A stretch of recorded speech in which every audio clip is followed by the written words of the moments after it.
नमस्कार। उम्मीद करते हैं आप सब अच्छे होंगे। मैं आकाश देशवाल आपका स्वागत करता हूं क्राइम पेट्रोल की एक और नई वीडियो में। और आज की वीडियो यूसुफ बचकाना की बची हुई कहानी की है, यानी यूसुफ बचकाना का पार्ट 2। अगर आप सीधे इस वीडियो पर हैं तो आप ऊपर आई बटन पर क्लिक करके यूसुफ बचकाना पर बने पहले पार्ट को देख सकते हैं। वीडियो में आगे बढ़ने से पहले आप लोगों से रिक्वेस्ट है कि अगर आप हमारे चैनल पर नए हैं और आपको क्राइम की स्टोरी देखना पसंद है तो आप हमारे चैनल को सब्सक्राइब जरूर कर लें, क्योंकि हम क्राइम से जुड़े लोगों की कहानियां आपको बताते रहते हैं।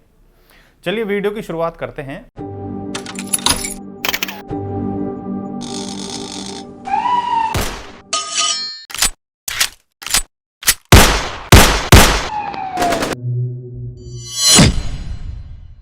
यूसुफ बचकाना की पहली वीडियो में हमने आपको बताया था कि कैसे यूसुफ कहता है कि वो छोटा राजन के कुछ लोगों के साथ मिलकर कराची गया था दाऊद को ख़त्म करने के लिए, लेकिन डी कंपनी को उनके इस काम की भनक लग जाती है तो वो सभी वापस भारत आ जाते हैं।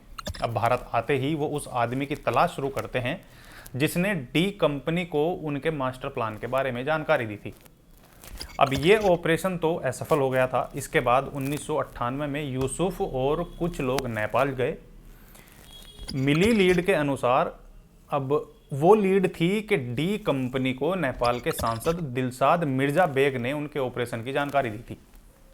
ये लोग उस सांसद से मिलने का प्लान बनाते हैं। तय जगह पर जैसे ही दिलसाद ने जाकर गेट खोला तो यूसुफ और अन्य लोगों ने दिलसाद पर अंधाधुंध गोलियां बरसाकर उसे मौत के घाट उतार दिया। दिलसाद को मारने के बाद ये लोग भारत वापस आते हैं और अलग अलग जगह चले जाते हैं। यूसुफ मुंबई जाता है तो कोई दिल्ली तो कोई दूसरे राज्य में चला जाता है। जब सन 2000 में छोटा राजन पर हमला हुआ तो यूसुफ ने उन लोगों को ढूंढना शुरू कर दिया जो हमले में शामिल थे। तभी गुरु साटम का यूसुफ को फ़ोन आता है और फ़ोन पर यूसुफ को कहा जाता है कि जैसा रवि पुजारी कहता है तुम वैसा करो। यूसुफ को बताया जाता है कि जिसने छोटा राजन के बैंकॉक में रहने की जानकारी डी कंपनी को दी थी वो बेंगलोर में एक बड़ा बिल्डर है जिसका नाम है सुब्बा राजू। अब ये जानकारी मिलते ही यूसुफ ने बेंगलोर में सुब्बा राजू को मौत के घाट उतार दिया। अब इस हत्या के बाद ये चीज़ें सामने आई थी कि यूसुफ से ये मर्डर जानबूझकर कराया गया था। दरअसल डी कंपनी के शरद शेट्टी ने मुथप्पा राय नाम के एक आदमी को सुब्बा राजू को मारने की सुपारी दी थी। सुपारी मिलते ही मुथप्पा ने शरद को बिना बताए रवि पुजारी से इसे लेकर बातचीत की और इसे मारने का प्लान बनाया। तब सुब्बा का नाम छोटा राजन पर हमला कराने वालों की लिस्ट में शामिल किया गया था। इसके बाद यूसुफ मुंबई चला गया। अब मुंबई 1993 के ब्लास्ट में शामिल लोगों की जानकारी वो हासिल करने लगा। तभी एक नाम सामने आया और वो था हनीफ काड़ावाला का। हनीफ का नाम मुंबई 93 के ब्लास्ट में था। यूसुफ को ऊपर से हनीफ को मारने का ऑर्डर दिया गया तो यूसुफ ने अपने कुछ साथियों के साथ हनीफ को उसी के ऑफिस में 7 फरवरी 2001 में मौत के घाट उतार दिया। इस हत्याकांड के बाद यूसुफ को पता चलता है कि हनीफ की हत्या उसके भाई ने प्रॉपर्टी के चक्कर में कराई है। पुलिस यूसुफ की तलाश में थी और यूसुफ को भी अपने एनकाउंटर का डर सता रहा था। तभी छोटा राजन यूसुफ को इंडोनेशिया बुलाता है ताकि वो पुलिस से बच जाए।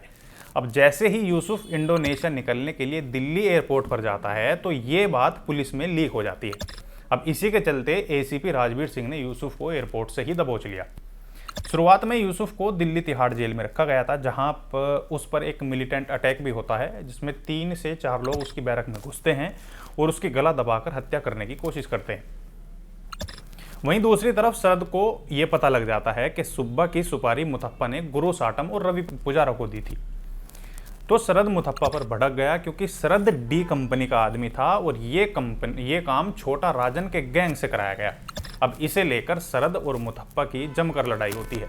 अब मुथप्पा भी दुबई रहता है और मौज मस्ती करने अक्सर बैंकॉक जाता रहता था। इनकी लड़ाई के बाद जब मुथप्पा दुबई आ रहा था तो शरद ने इंटरपोल में मुथप्पा को लेकर जानकारी दी और इसे अरेस्ट करा लिया। सुब्बा राजू की हत्या केस में मुथप्पा को मुंबई डिपोर्ट किया गया। जुलाई 2002 में यूसुफ भी गिरफ्तार हो गया था। मुथप्पा राय और यूसुफ दोनों को एक साथ बेंगलोर जेल में रखा गया था। जेल में रहते हुए दोनों के बीच अच्छी बनने लगी। एक दिन बात करते करते मुथप्पा ने यूसुफ को कहा कि तुम हमें पहले मिलते तो हम कहाँ के कहाँ पहुँच जाते। अब मैं बूढ़ा हो चुका हूँ तो तुम मेरी सीट पर बैठो, मैं तुम्हें विदेशों में सेटल करा दूंगा। उसमें 60% हिस्सा मेरा होगा और बाकी का 40% तुम और तुम्हारे साथियों का हो जाएगा। अब यूसुफ को यह बात अच्छी नहीं लगी। यूसुफ ने मुतप्पा को कहा कि वाह ना, सब काम मैं करूं और 60% हिस्सा आपका। अब ये बात सुनकर मुतप्पा को गुस्सा आ जाता है। वहीं जेल में दूसरे लोग भी मुतप्पा को कहते हैं कि यूसुफ इतनी सी उम्र में आपको गिराने की बात कर रहा है। दरअसल यूसुफ को कर्नाटका का डॉन बनना था और जेल में इस हिस्से को लेकर हुई बहस में यूसुफ मुतप्पा को थप्पड़ मार देता है। अब मुतप्पा ने इसका बदला लेने के लिए जेल के आईजी को 6 जनवरी 2004 को एक गुप्त लेटर लिखा, जिसमें लिखा था कि यूसुफ के पास हथियार है और वो किसी बड़ी वारदात को अंजाम देने की फिराक में है। असल में लेटर इसलिए लिखा गया था ताकि उसे दूसरी जेल में शिफ्ट करा दिया जाए, और हुआ भी वैसा ही। लेटर के बाद यूसुफ और उसकी बैरक की काफ़ी देर तक तलाशी होती है और बाद में करीब 3 महीने के बाद उसे दूसरी जेल में शिफ्ट कर दिया जाता है। यूसुफ का कहना है कि मुतप्पा ने जज से लेकर कहीं पुलिस वाले तक खरीद रखे थे, जिसके चलते उसे सजा भी हुई थी।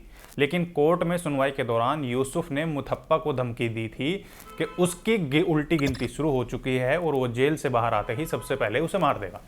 अब यूसुफ ने मुतप्पा को लेकर छोटा राजन से बात की और बालू डोकरे के साथ मुतप्पा को मारने का प्लान बनाया।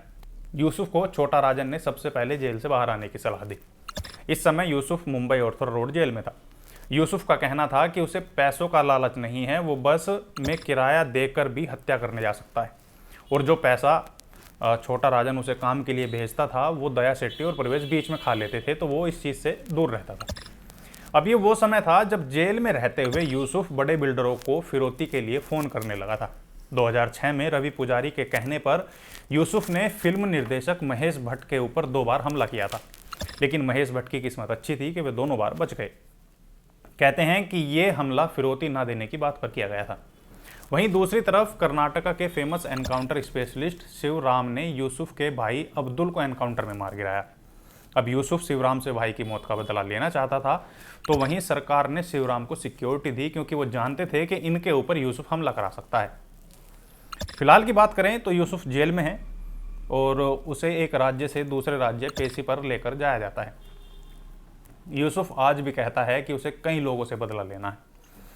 तो ये थी यूसुफ बचकाना की कहानी। इसके बहुत से पहलू ऐसे भी हैं जो हम कुछ गाइडलाइंस के चलते आपको नहीं बता सकते।